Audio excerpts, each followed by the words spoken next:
Bismillahirrahmanirrahim. Assalamualaikum warahmatullahi wabarakatuh semua. Saya Kohawa binti Qaudul Hamid akan membincangkan tentang jiran sepakat membawa berkat. Adik-adik semua dah bersedia? Okey, keluarkan buku teks pendidikan Islam tahun 4. Hari ini kita akan belajar tentang bidang adab. Sepakat membawa berkat. Di akhir sesi pembelajaran ini, murid seharusnya dapat menyatakan maksud jiran, menerangkan hukum beradab terhadap jiran, menjelaskan hak-hak berjiran, mengaplikasikan adab berjiran yang menepati syarak, menganalisis kepentingan adab berjiran, merumus adab berjiran yang menepati sunnah Rasulullah, dan yang terakhir iaitu memelihara adab berjiran dengan mencontohi Rasulullah SAW dalam kehidupan secara beradab dan istiqamah. Kriteria kejayaan yang murid harus ikuti pembelajaran kali ini iaitu sekurang-kurangnya adik mendapat 40% daripada kuis markah keseluruhan iaitu gabungan markah kuis 1 dan markah gabungan kuis 2. Yang keduanya, adik-adik dikira berjaya sekiranya dapat memelihara adab berjiran dengan mencontohi Rasulullah SAW dalam kehidupan secara beradab dan istiqamah. Kita belajar tentang pengertian berjiran. Pengertian jiran. Orang yang tinggal berhampiran dengan rumah seseorang dan disebut juga tetangga.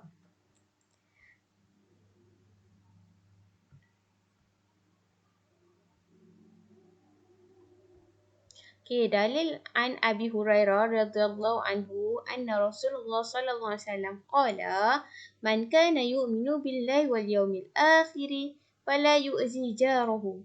Riwayat Al-Bukhari Muslim. Maksud daripada hadis ni, Nabi telah berkata bahawa daripada Abu Hurairah bahawa sesiapa yang beriman dengan Allah Subhanahu Taala, percaya dengan Allah Subhanahu Taala dan juga percaya bahawa hari akhirat akan wujud, maka janganlah kita menyakiti jiran. Okey, baiklah adik-adik. Jadi kita berbaik dengan jiran. Seorang Muslim itu wajib. Wajib ni mesti mesti kita beradab dengan jiran tanpa mengira agama dan bangsa. Walaupun jiran kita berbangsa lain daripada kita ataupun beragama lain daripada kita, tapi kita wajib menunaikan adab-adab berjiran dengan jiran kita. Hukum menyakiti jiran hukumnya adalah haram. Haram ini boleh mendapat dosa sekiranya melakukannya dan akan mendapat sekiranya dosa kita tu banyak boleh na'udzubillah seseorang itu boleh masuk ke dalam neraka. Okay.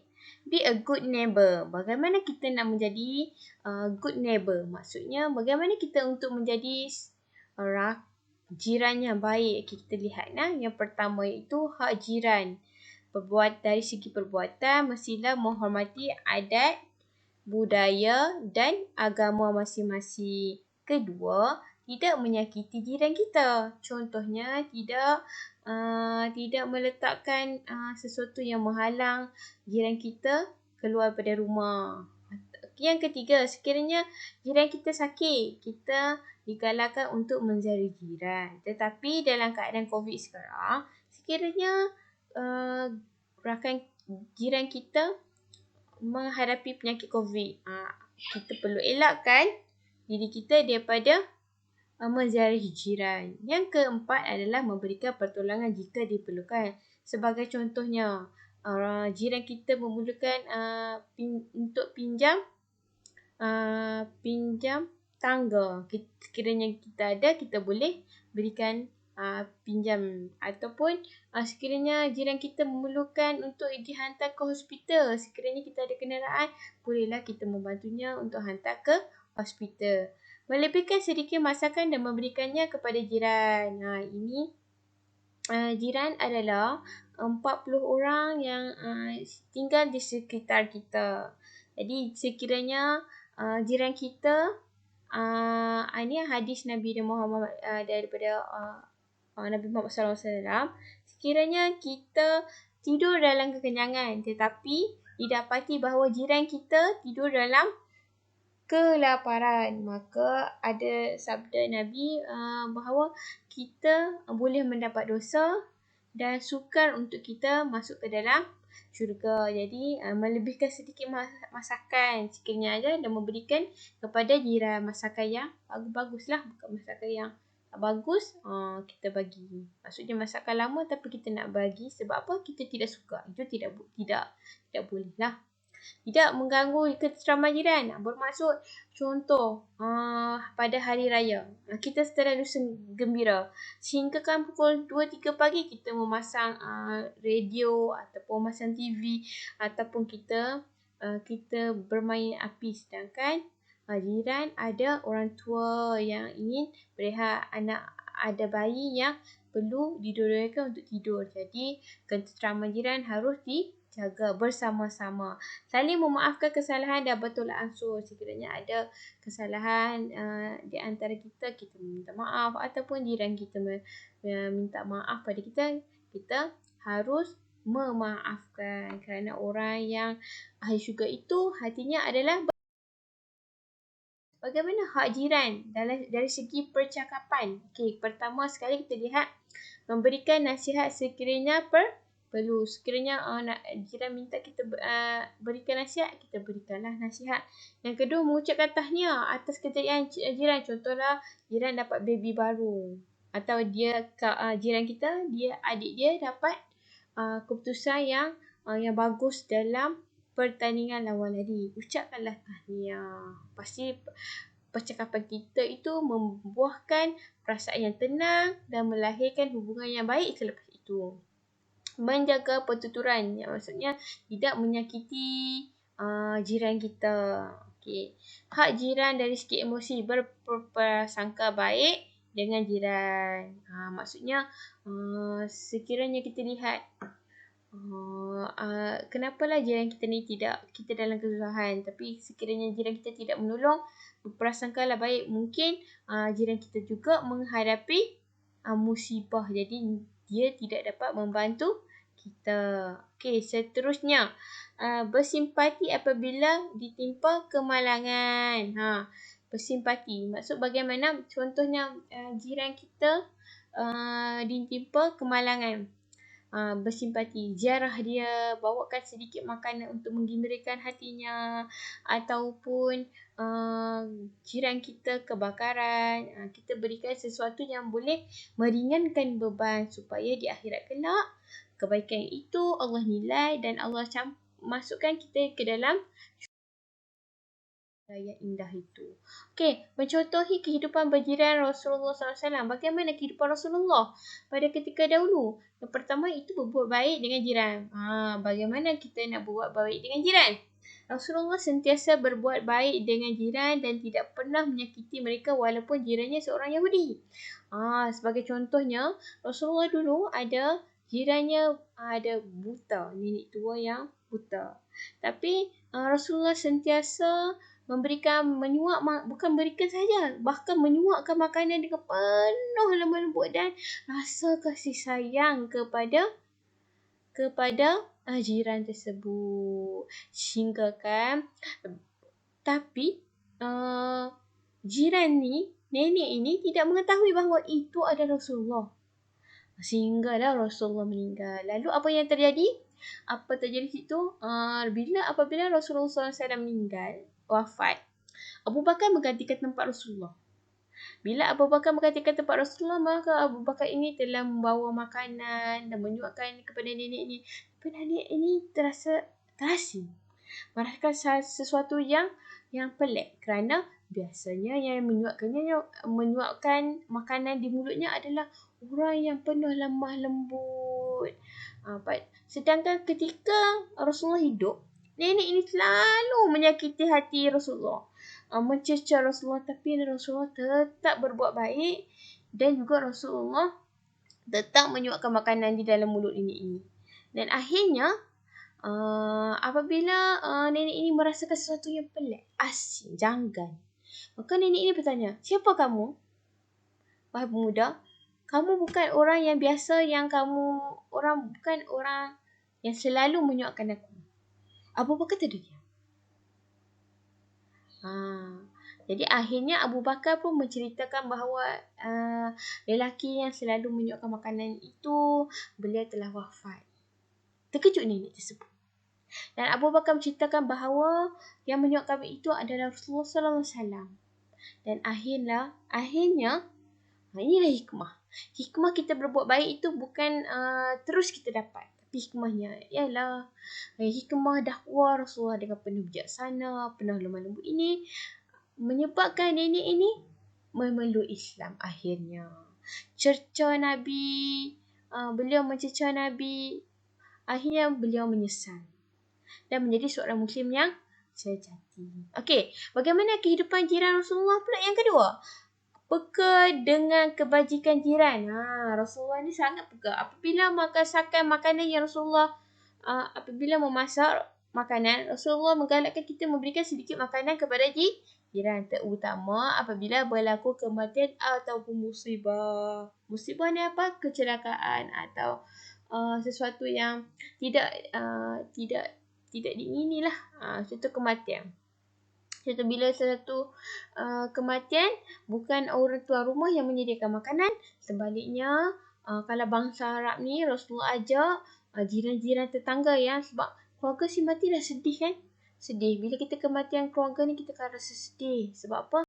Orang yang kita sayang tu sudah meninggal. Tidak dapat lagi untuk kita berjumpa. Orang yang meninggal ni, orang yang mati ni akan dikebumikan. Jadi sedihlah kehilangan kan. Jadi apa yang Rasulullah buat adalah Rasulullah bawa dan ajak rakan-rakan jiran yang lain membawa makanan yang ada dan berkunjung ke rumah si mati. Okey.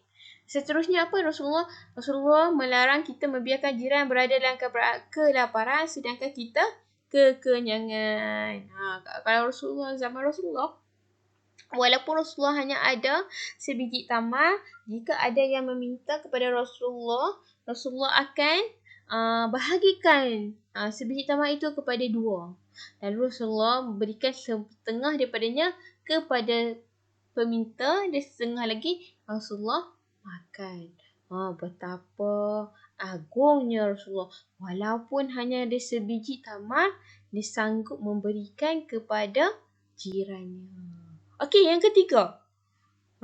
Menghargai jiran. Bagaimana Rasulullah SAW berpesan agar kita kerap memberikan hadiah kepada jiran dan mendahulukan jiran yang berdekatan. Nak diceritakan sini. Adik-adik nak dengar cerita? Okey. Rasulullah SAW pada suatu hari telah didatangi oleh seorang perempuan. Perempuan orang Islam. Perempuan ini adalah orang Islam. Dia datang kepada Rasulullah. Kemudian dia memberikan selembar kain yang dijahit. Yang dijahit oleh dirinya sendiri. Cantiklah kain ni ya. Yang untuk dipakai di bahu Rasulullah. Okey. Jadi Rasulullah ni masuklah. Masuk, tukar semula yang lama, selembar yang lama yang di bahunya tu. Kemudian dia memakai yang baru. Lalu, sahabat Nabi ni terlihat bahawa Rasulullah memakai pakaian yang baru. Apa yang berlaku adik-adik sekalian? Sahabat Nabi ini pun terus berjumpa dengan Rasulullah lalu meminta, "Ya Rasulullah, bolehkah engkau berikan kain itu kepadaku?" Kawan-kawan yang lain, sahabat-sahabat lain yang melihat sahabat ini meminta kepada Rasulullah terus bertanya, "Kenapa engkau meminta kain itu daripada Rasulullah? Sedangkan itu adalah hadiah yang baru yang Rasulullah terima. Baru sahaja Rasulullah pakai." Rasulullah tanpa bercakap banyak, tanpa mengeji ataupun Rasulullah terus masuk ke dalam rumah dan Rasulullah tukar semula kain yang lama tadi kepada Rasulullah dan kain yang baru tadi Rasulullah terus berikan kepada sahabatnya. Itu betapa indahnya hati Rasulullah ini, tidak berkira-kira memberikan sesuatu kepada orang lain. Maka layaklah jika kita lihat di sini bahawa betapa sayangnya Allah kepada Rasulullah, lantas meletakkan Rasulullah di dalam syurga. Allahu Akbar, subhanallah. Hebat bukan tak? Hebat bukan adik-adik sekalian? Betapa Rasulullah sangat menghargai jiran-jirannya. Tidak kisahlah jiran itu perempuan atau lelaki, atau yang tua, atau yang muda. Rasulullah tetap menyayangi mereka dan menghargai jiran-jirannya. Okey, yang seterusnya Rasulullah juga menegah kita meremehkan pemberian jiran walaupun kurang bernilai. Seperti tadi kan, padahal Rasulullah boleh je kan beli. Rasulullah beli lagi mahal kain tersebut. Tetapi menunjukkan betapa Rasulullah menghargai pemberian jiran, maka Rasulullah pakai. Tidak buat muka pun. Inilah yang patut kita contohi sifat yang ada pada Rasulullah dalam kehidupan kita. Tidak meremehkan walaupun barang itu murah, tetapi yang kita lihat di situ adalah pemberian yang penuh dengan ikhlas. Itu yang patut kita hargai. Kepentingan adab berjiran ada 3. Yang pertama kepada individu, yang kedua kepada masyarakat, dan yang ketiga adalah kepada negara. Okey, kepada individu, apa akan jadi sekiranya kita beramal dengan penuh beradab terhadap jiran? Pertama, menjamin ketenangan emosi. Kita pun rasa seronok, rasa suka dengan jiran kita, rasa tenang dalam rumah kita kan. Yang kedua adalah mendapat pahala dan keredaan Allah Subhanahu Taala. Bila kita berbuat baik dengan orang lain, Allah lihat, Allah suka. Walaupun kadang-kadang orang tak suka, tidak apa. Yang penting Allah suka. Redha tu Allah suka. Dan akhirnya inilah yang kita harapkan, iaitu mendapat pahala. Pahala inilah yang boleh bawa kita kepada syurga. Okey, kedua. Nombor 2 itu masyarakat. Ini adalah sebagai memupuk silaturahim. Memupuk silaturahim iaitu untuk mengeratkan hubungan kita dengan jiran untuk supaya menjadi lebih baik. Kepentingan adab berjiran yang kedua iaitu kejadian negatif dapat dibenteras. Contohnya, andai kata sekiranya lah keadaan kita tidak baik dengan jiran, tiba-tiba jiran kita pergi keluarlah, pergi ke pekan. Sekiranya ada pencuri nak datang, agak-agak kita nak buat maklum ke kepada polis, nak tolong ke sebab apa hati kita sakit? Sudah tentu tidak kan? Jadi perkara sekiranya kita sayang dengan jiran, tiba-tiba kita tengok, ya Allah Tuhanku, kesian kucing jiran aku ni, tidak ada makanan. Miau, miau, miau. Jadi kita berikan makanan. Jadi taklah kita membinasakan binatang tersebut. Ataupun kita tengok, kita lihat jiran kita berada di luar tempat. Jadi kita tengok, rumah jiran aku kosong ni. Tadi dia maklumkan kepada aku untuk jagakan rumah dia. Pastinya kita jaga dengan baik. Jadi kejadian mencuri, mencolek, merosakkan harta benda jiran kita pasti tidak akan berlaku. Sebab apa? Orang jahat pun takut bila melihat kita baik dan sentiasa peka dan saling menjaga antara satu sama lain. Yang akhirnya hidup kita dengan di sekeliling kita dapat hidup dalam keadaan yang damai dan harmoni. Okey, apa akan berlaku apabila masyarakat kita saling menjaga adab berjiran? Akhirnya negara kita ni akan mendapat kedatangan pelancong. Sebab apa? Pelancong suka, tertarik. Bagusnya Malaysia. Cina, Buddha, Iban, Bidayuh semua baik-baik sahaja. Tolong-menolong kan? Itu adalah satu tarikan dan mendatangkan keuntungan ekonomi kepada negara kita apabila pelancong datang beri belah kepada negara kita. Jadi ekonomi kita bertambah baik. Jadi masyarakat kita pun akan menjadi ringan tulang untuk membantu antara satu sama lain.